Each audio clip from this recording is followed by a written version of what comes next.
오늘은요, 책 제목은 아니지만 제가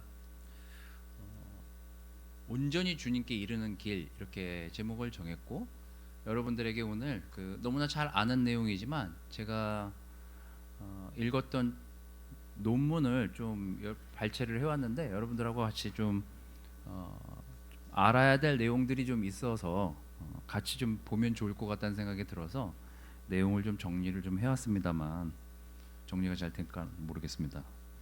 하여튼 제가 느끼는, 우리가 이제 온전히, 또 뭐 여러분의 골도 골이고 저도 그렇겠지만, 가끔 이렇게 제가 책상에 앉아 있거나 이렇게 버스를 타고 이동하고 이렇게 어디에 좀 거리가 있는데 이렇게 가다가 문득 그 생각을 하게 되거든요. 뭐 오늘도 아침에 여기 모임하면서도 이렇게 기도했지만, 제가 이제 요즘 이제 은영자매를 위해서 계속 기도하지만, 항상 저도 이제 저의 끝이 어떨까를 이제 항상 생각을 해보게 되는 거죠. 간혹 그런 생각이 이제 들잖아요. 우리의 끝이 어떨까? 내 인생의 마지막에 내 모습은 어떨까? 이런 생각들을 좀 해보게 되는데, 뭐 우울해져서 그런 생각을 하는 게 아니라, 내가 온전히 하나님 앞에 이렇게 기쁘게 설 수 있을까? 이제 그런 생각을 좀 가끔 해보게 되는 거죠. 하나님이 나를 이렇게 대면했을 때 우울한 표정을 지으신다든지, 되게 걱정스러운 얼굴로 저를 쳐다보신다든지, 그러면 얼마나 제가 좀 이렇게 떨리겠어요. 사실은 내가 이렇게 하나님을 기쁘게 만나야 되는데, 예수님을 좀 좋은 마음으로 만나서 내가 정말 이렇게 정말 당신을 따르면서 이렇게 기쁘게 살다 왔어요, 이런 모습으로 이렇게 만나야 되는데, 과연 그 접점이 내가 이 세상을 사는 동안 이렇게 잘 걸어갈 수 있을까에 대한 생각들을 종종 이렇게 하다 보니까, 온전히 주님께 이르는 그 길에 우리가 이렇게 기본적으로 해야 될 것들이 뭘까 생각을 하다가, 오늘 좀 여러분들과 유다에 대한 이야기들을 좀 하면서 좀 우리 자신을 좀 돌아보는 시간을 가질까 생각이 좀 들었습니다. 제가 가지고 온 논문은요, 캐톨릭 대학교 어떤 교수님이 쓰신 논문인데, 회개에 대한 논문입니다. 하지만 제가 다 읽지는 않고 한 10줄 정도 되는데, 거기에서 이제 포인트 되는 부분들만 여러분들하고 좀 이따가 보려고 합니다. 우선 구절을 좀 같이 읽도록 하겠습니다. 이 구절은 그냥 뭐 여기 논문에 나와 있는 내용은 아니고요, 제가 이제 유다를 보면서 이제 제 자신을 생각하면서 좀 든 부분들을 여러분들하고 좀 나누고 싶어서 적어왔습니다. 같이 한번 좀 읽어보도록 하겠습니다. 자, 다 같이. 자, 요게 답니다. 자, 시작.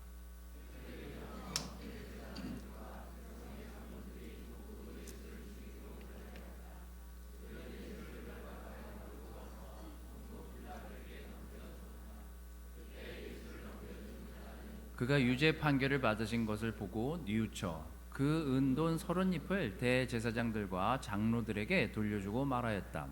내가 죄 없는 피를 팔아 넘김으로 죄를 지었소.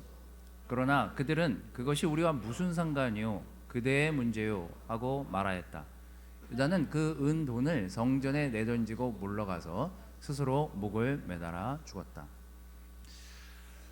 저희가 읽은 버전은 오늘은 세번역 성경 버전이고, 현대인의 성경도 제가 찾아보고 몇 가지 이제 버전의 성경책을 찾아봤는데, 영어로 이제 나오는 이 장면 중에 똑같은 장면을 repent, 우리가 알고 있는 회개라는 단어를 쓴 내용은 킹제임스 버전에만 지금 나오더라고요. 근데 이제 지금 잘못된 그, 그, 그 해석이라고 이 이제 교수님 얘기하는 거예요.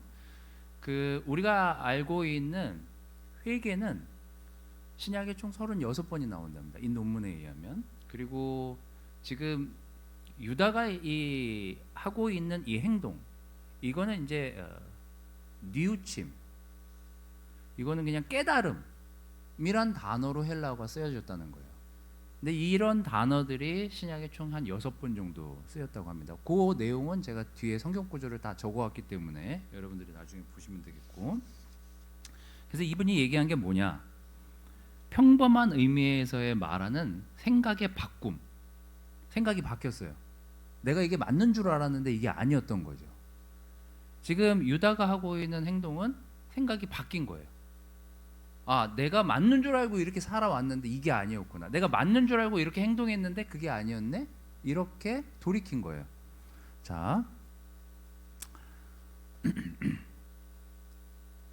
단순히 회개라는 것은 돌아가다 이런 뜻을 넘어서 생각의 바꿈 정도가 아니라 실존 전체의 방향을 하나님을 향해서 돌려놓는다는 의미로 사용되는 것이 회개입니다. 이 회개는 두 가지 요소가 있습니다. 하나는 지금까지 걸어왔던 잘못된 삶의 길에서 돌아서는 것, 우리가 성경 공부할 때 배운 거죠.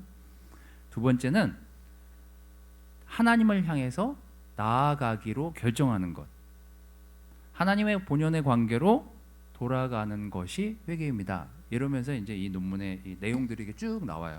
하지만 뭐 그 다른 내용들은 뭐 그냥 그 회개가 역사적으로 어떻고 뭐 어떻게 쓰여졌고 뭐 이런 내용이니까 여러분들하고 좀 여기서 다루기는 좀 복잡한 내용들이니까 거기까지. 그래서 우리가 이제 회개에 대해서 유다가 했던 것이 회개가 아니다. 이건 그냥 자기가 했던 것들이 이게 내가 이게 되게 맞는 줄 알고 이렇게 살아오고 이렇게 결정했는데 이게 아니네. 이 정도. 이렇게 해서 돌이키고 죽었다. 이제 그 정도의 선에서 끝났다는 거죠. 그래서 지금 NIV나 좀 다른 영어 성경 버전을 보면 repent라는 단어를 쓰질 않습니다 여기. 그래서 제가 이제 요거는 영어 버전으로 좀 가져왔으니까 그거 좀 보도록 하겠고요. 자, 이제 이게 구약하고 신약하고 회개가 다른 것 중에 하나는 구약은 행동을 수반해요. 어떤 행동들을 수반했는지 어제 지난주 또 우리가 느헤미야에 보면 또 다른 왕들의 기록들, 또 에스더도 마찬가지 행동들을 했지만 아주 이와 유사한 행동들로 회개를 합니다. 많은 백성들이 돌이킬 때, 회개했을 때, 리펜트라는 단어를 썼을 때 주로 이렇게 행동을 하는 거죠. 그게 뭐냐면 느헤미야 9장 1절 지난주에 읽은 내용입니다. 그달 24일에 이스라엘 자손이 다 모여서 금식하면서 굵은 베옷을 입고 먼지를 뒤집어 썼다. 열왕기하 19장 1절 히스기야 왕도 이 말을 듣고 울분을 참지 못하여 자기 옷을 찢고 베옷을 두르고 주님의 성전으로 들어갔다. 자, 이제 우리가 이제 구약 시대에 이렇게 모여가지고 이렇게 죄를 회개하고 우리가 이제 뭐 전체 교회가 다 같이 30일 동안 우리 부활절 오기 전까지 우리 자기 죄를 이렇게 하나님 앞에 이렇게 고백하고 또 우리가 이렇게 우리 죄를 정리하는 시간을 갖자 이렇게 해가지고 뭐 이렇게 큐티를 한 30일짜리를 저희가 받아가지고 PSW 받아서 이걸 공동으로 같이 이제 하려고 하는데요. 어제 받았는데 아직 내용은 제가 보진 못했습니다. 자, 이제 우리가 이제 이런 거죠. 예배 시간에 만약에 우리가 구약 시대에 회개하려고 한다면 각자 자기가 지은 죄들을 이렇게 모여서 여러분들의 옷을 막 찢으면서 흙을 뒤집어 쓰면서 이렇게 이제 행동까지 보이면서 이 사람이 이 죄 때문에 너무 괴로워하고 있고 이 죄를 벗어던지기 위해서 정말 하나님께 나아가려고 노력하고 있구나라는 걸 이렇게 이제 눈으로 이제 볼 수 있는 것까지를 구약에서 이제 회개로 봤다면 신약에서의 회개는 좀 더 깊이가 있는.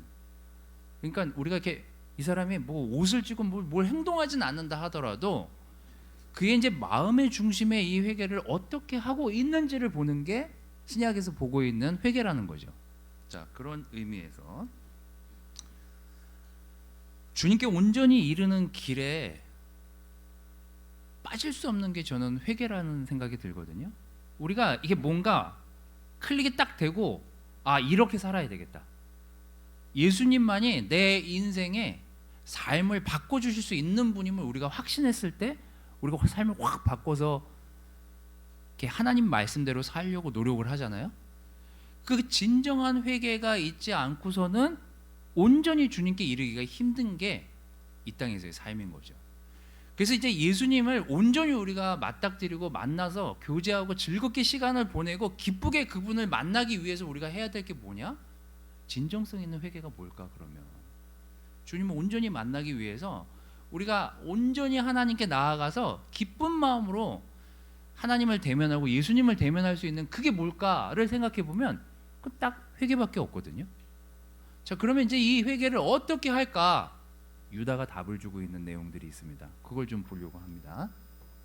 자, 다른 구절들은 이제 좀 이렇게 제껴놓고 여기 이제 이렇게 표현이 되어 있습니다. 그때 예수를 넘겨준 유다는 그가 유죄 판결을 받으신 것을 보고 뉘우쳐, 이렇게 표현이 되어 있습니다. 이걸 제가 이제 영어 성경으로 그 번역을 해왔는데요. He was seized with remorse 이렇게 되어 있는데, 그거 이제 구글로 제가 번역을 돌렸어요. 구글 번역기로. 번역이 진짜 잘 돼요 요즘. 그래서 돌렸더니, 구글 번역기로 돌렸더니 저렇게 나왔어요. 그는 양심의 가책에 사로잡혔대요.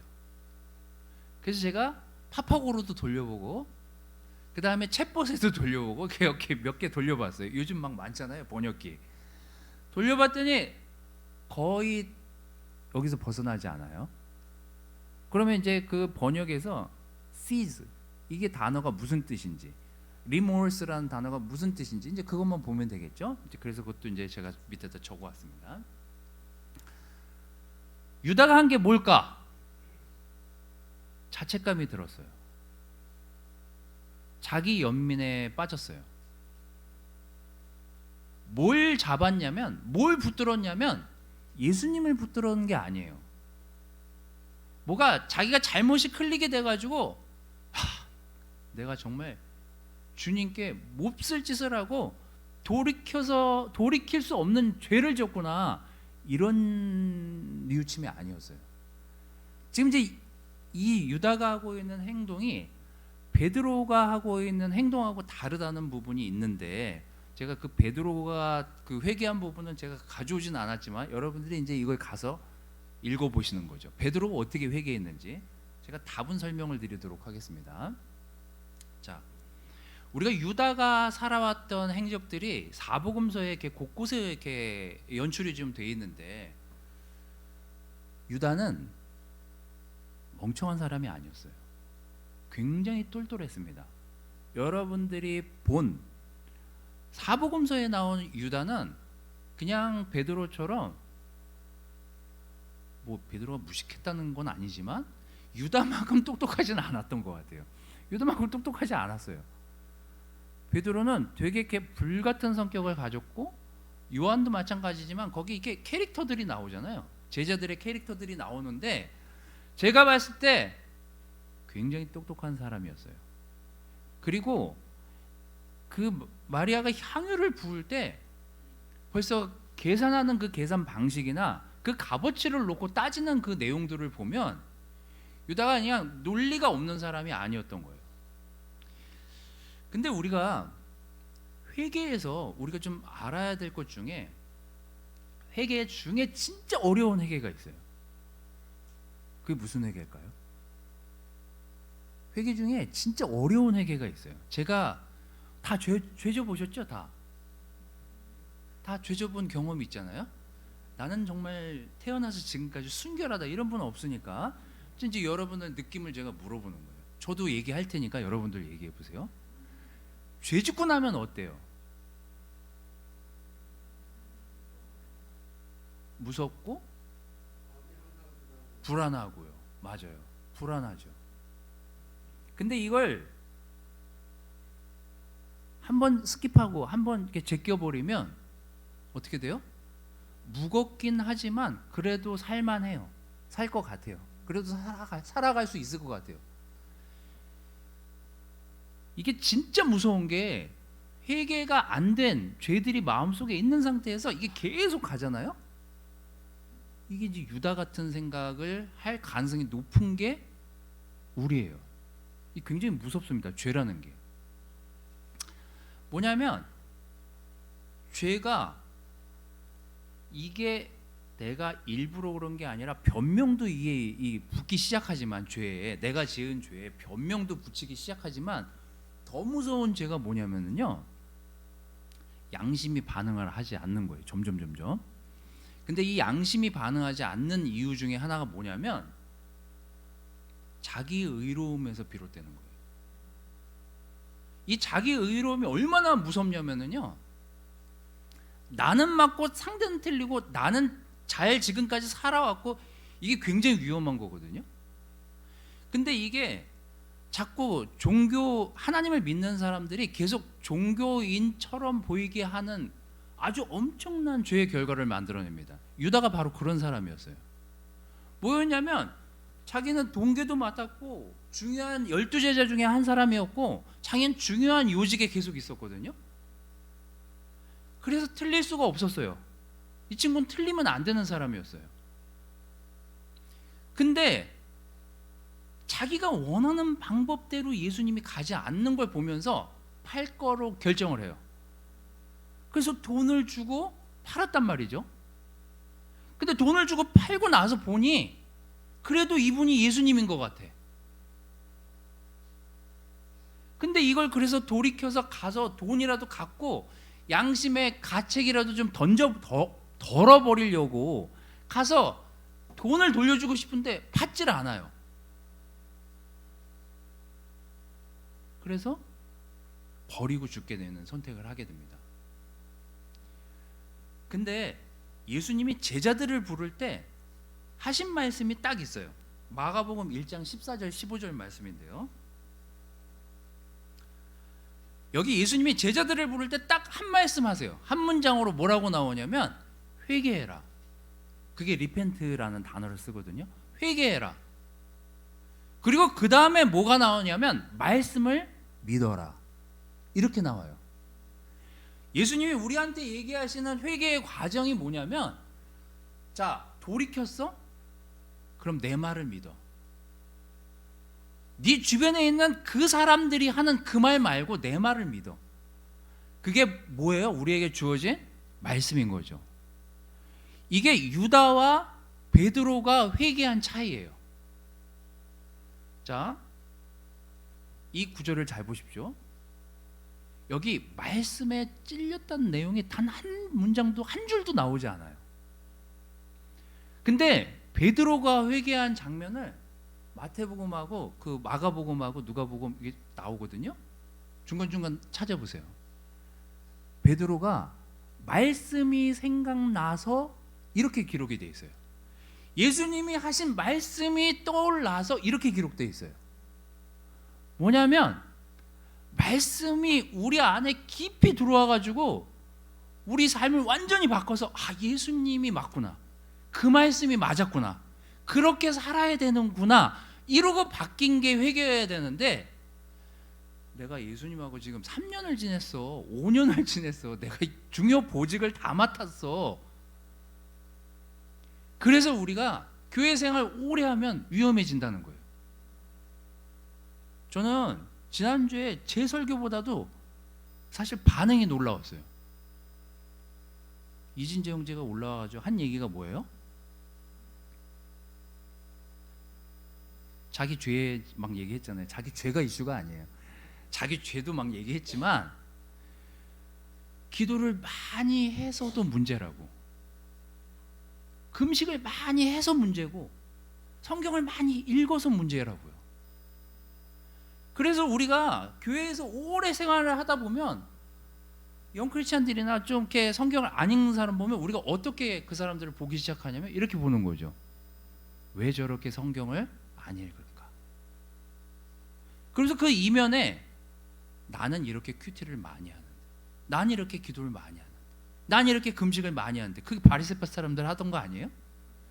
똑같아요. 유다가 이게 자기의 의로움이 커지는 순간 자기가 뭘 잘못하고 있는지 못 보는 거죠.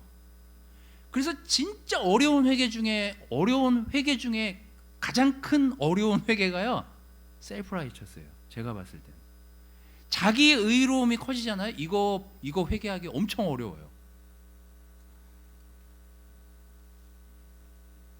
자, 후회하는 마음에 대한, 이걸 회개로 착각하는 사람들이 있는데, 성경은 이걸 이제 리펜트랑 다르게 레코그나이즈, 깨달았다라고 하거나 아니면 알게 됐다, 뭐 이렇게 지금 영어 번역으로 내용들이 나와 있는 게 7구절이 나오는데, 이제 그게 오늘 여러분들이 읽은 유다의 그 내용, 그 다음에 이제 여기 나오는 거예요.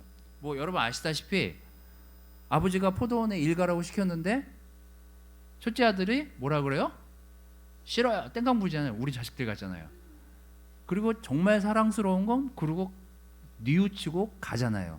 그 뉘우쳤을 때 그 뉘우침, 아까 유다가 쓴 그 뉘우침이에요. 그러니까 내가 생각해 보니까 그 생각이 잘못됐네. 그리고 이제 생각을 바꿔서 하는 거예요. 마태복음 21장 32절 너희가 그것을 보고도 끝내 뉘우치지 않았으며 그를 믿지 않았다. 예수님에 대한 얘기죠. 고린도서 7장 8절, 히브리서 7장 21절 내가 잘못한 일을 뉘우치고 또 마음을 바꾸지 않으실 것이다 할 때 마음을 이렇게 바꾸지 않는다 이런 내용이 회개의 내용은 아니다.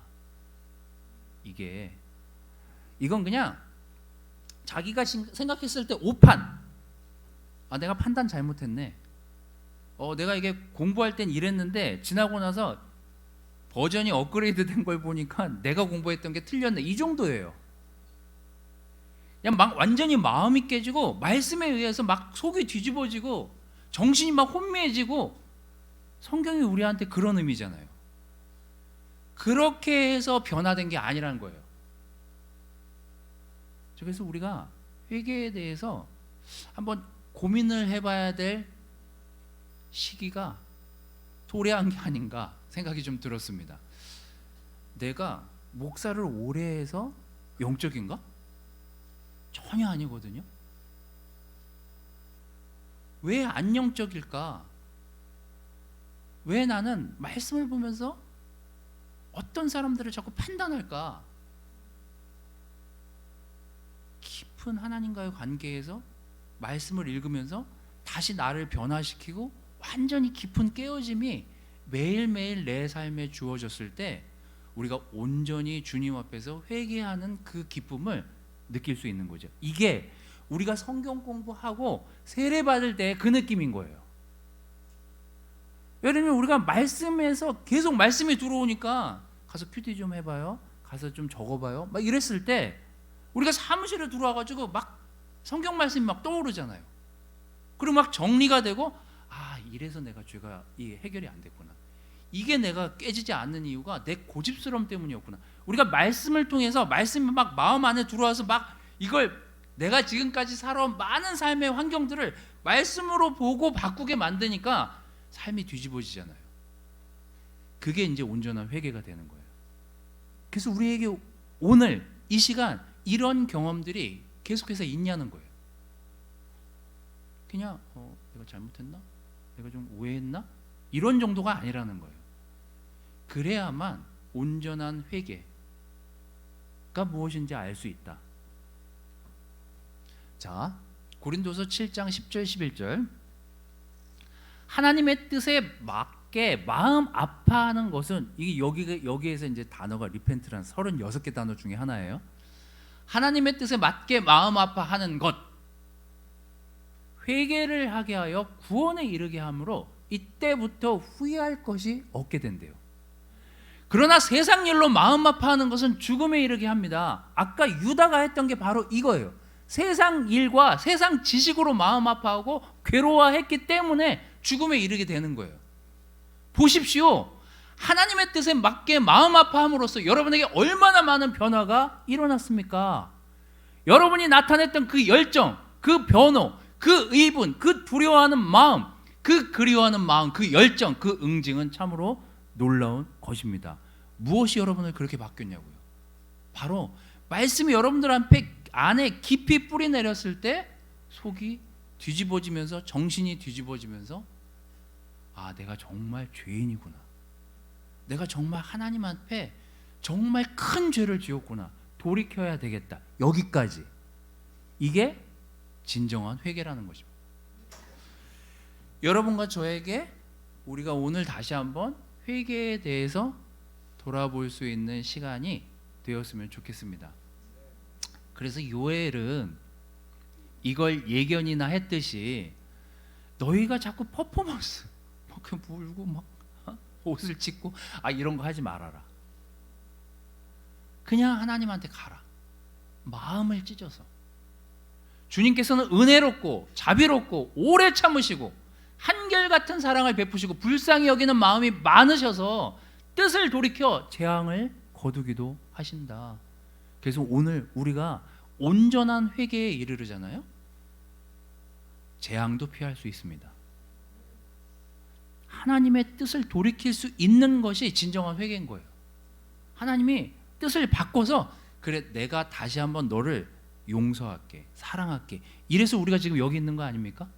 그 진정한 회개, 우리가 매일 하나님과 함께 생각하고 고민하고 매일매일 해야 될 정말 우리의 마음의 변화, 그 회개가 우리 모두에게 있기를 바라겠습니다. 두 번째는 도울 줄 아는 사람인데요, 이건 그냥 짧습니다.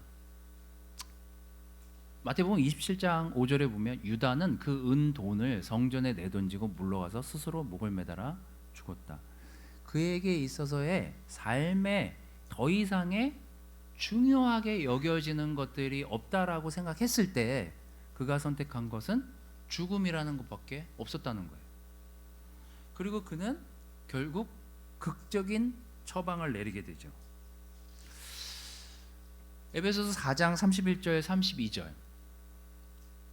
저는 이 유다가 자기 분에 못 이겨 끝을 가지 않았나라고 생각해 보게 됐습니다. 저는 교회가 해야 될 일들 중에 가장 중요한 일이 남에 대한 생각인 것 같아요. 남을 우리가 어떻게, 좀 어떤 방법으로, 어떤 형태로 내가 가지고 있는 달란트를 통해서 저 사람을 도울 수 있을까? 그게 우리의 삶에 많은 변화를 주거든요. 저는 유다가 사실 만약에 정말 돌이키고 회개하고 그 회개를 제대로 알았다면 저는 그 돈 정말 적지 않은 돈이었거든요. 본인이 적어도 계산이 그 정도로 빠르게 돌아가는 사람이었다면, 온전한 회개가 이루어졌다면 그 돈이나 자기 삶을 다른 사람에게 어떻게 쓸까를 생각해 보지 않았을까요? 우리가 회개하고 난 다음에 많은 생각들의 변화 중에 하나는 남을 도울 줄 아는 마음과 태도가 생긴다는 거거든요. 이 유다에게 없었던 게 회개도 제대로 되지 않았지만 그 나머지 인생을 어떻게 정리하고 살아야 될지조차도 정리가 안 된 상태로 생이 끝납니다. 베드로와 나머지 제자들의 삶을 비교해 보면 알 수 있겠죠. 유다는 자기가 잘못된 부분에 대한 분함이 있었던 것 같아요. 내가 틀릴 사람이 아닌데, 내가 잘못될 사람이 아닌데, 내가 문제가 생길 사람이 아니었는데 어쩌다 이렇게 됐지? 여기에서 분을 참지 못하게 된 것 같아요.